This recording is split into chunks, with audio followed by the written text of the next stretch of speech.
तो इस लेख में हम भारत के लिए ई गवर्नेंस के प्रति क्या क्या चुनौतियां हैं इसका अध्ययन करेंगे। तो ये एक आर्टिकल है जो कि प्रदीप मित्तल, अवंतीप कौर द्वारा लिखा गया है। तो सबसे पहले हम देखते हैं कि ये है क्या। जैसे कि सरकार अपनी नीतियों और सेवाओं को अगर इलेक्ट्रॉनिक माध्यम से लोगों तक पहुंचाती है तो इसे हम ई गवर्नेंस कहते हैं। कि जो सरकार है वो अपनी सरकार चलाने के लिए इलेक्ट्रॉनिक माध्यम का प्रयोग करे, इंटरनेट का यूज़ करे, तो इसे हम ई गवर्नेंस कहते हैं। और भारत जैसे विकासशील देश जो है इसके लिए इसको एक्सेप्ट करना थोड़ा सा मुश्किल हो रहा है। इसके सामने काफ़ी सारे चैलेंजेस हैं।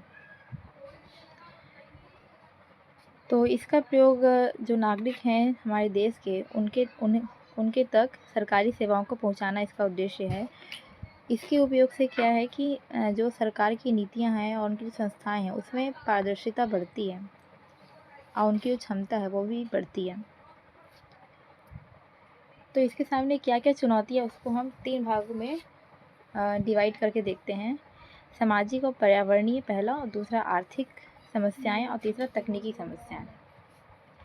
तो पहले सामाजिक समस्याएं क्या क्या हैं वो हम देखते हैं। तो जैसे कि भारत एक, जैसे हम जानते हैं, विभिन्नताओं का देश है। यहाँ पे हर एक कदम चलने पर लोगों की भाषा और संस्कृति बदल जाती है। तो यहाँ पे जो लोग हैं उनकी जो भाषा है वो विभिन्न विभिन्न है, अलग अलग भाषाएं हैं। और इन्हें मैक्सिमम लोगों को जो है वो इंग्लिश नहीं आती, और जो वेबसाइट होते हैं वो इंग्लिश में होते हैं। ये एक बहुत मेजर प्रॉब्लम है ई गवर्नेंस में। और इंडिया में बहुत ही कम ही लोग लिटरेट हैं, अधिकतर लोग ई लिटरेट हैं, जिस वजह से उनको इलेक्ट्रॉनिक चीज़ों का, डिवाइस का यूज़ करना भी नहीं आता है, और आईटी का उनको नॉलेज भी नहीं है। कंप्यूटर चलाना नहीं आता, इंटरनेट का यूज़ करना नहीं आता, लोग अवेयर नहीं हैं, उनके पास जानकारी की कमी है।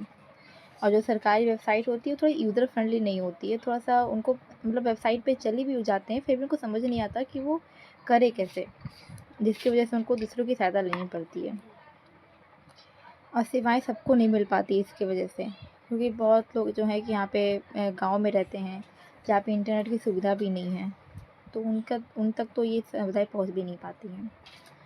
और फिर कुछ हमारे देश में ऐसे लोग हैं जो कि तकनीक पर भरोसा नहीं करना चाहते हैं, क्योंकि साइबर क्राइम की जो बढ़ती हुई समस्याएं हैं उसकी वजह से लोग डरते हैं कि उनका कोई हानि हो जाएगा इसका प्रयोग करेंगे तो। और जो लोग गरीब हैं वो तो अफोर्ड नहीं कर सकते इंटरनेट, कंप्यूटर, लैपटॉप।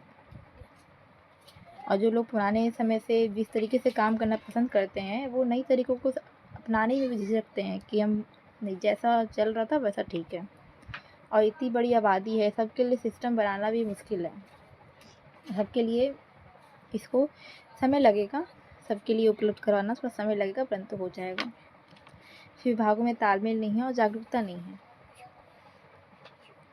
इसके बाद हम देखते हैं आर्थिक चुनौतियाँ क्या क्या हैं। जैसे कि ई गवर्नेंस को शुरू करने में बहुत पैसे खर्च होते हैं, जैसा अगर हमें आउटपुट ना मिले तो पैसा बर्बाद चला जाता है। और ऐसा सिस्टम नहीं जो कि हर जगह चले। और सिस्टम की, अगर हम सिस्टम इंस्टॉल भी कर देते हैं कि गांव में कहीं पे, तो उसका, उस टेक्नोलॉजी का ध्यान रखने के लिए वहाँ पे ऐसे लोगों का उपलब्ध होना आवश्यक है जो कि जिनको उसका नॉलेज हो और उसको अपडेट करते रहें। और यहाँ पे लोगों की इतनी कम कमाई है कि वो ऑनलाइन सेवाओं का खर्च नहीं उठा सकते हैं। फिर सरकार के पास भी सीमित पैसा है जिसकी वजह से वो इतने सेवाओं को हर जगह नहीं पहुँचा सकती है।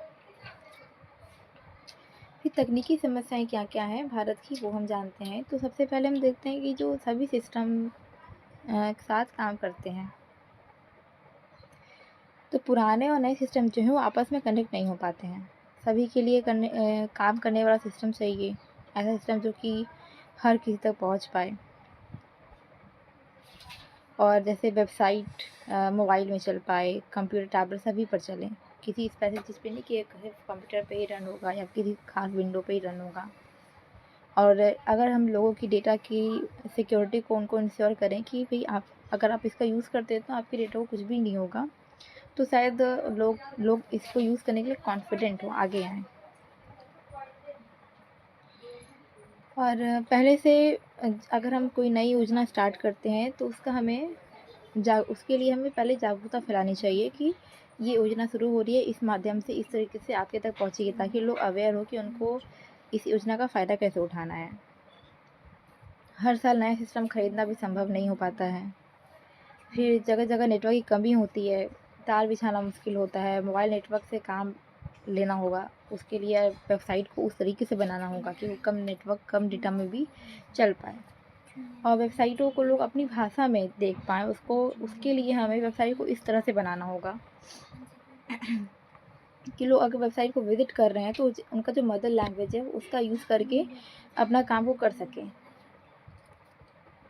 तो फिर अंत में हम देखते हैं कि ई गवर्नेंस वैसे तो एक विकासशील देश के लिए बहुत ही आवश्यक है, क्योंकि इससे पारदर्शिता बढ़ती है, जैसे कि भ्रष्टाचार कम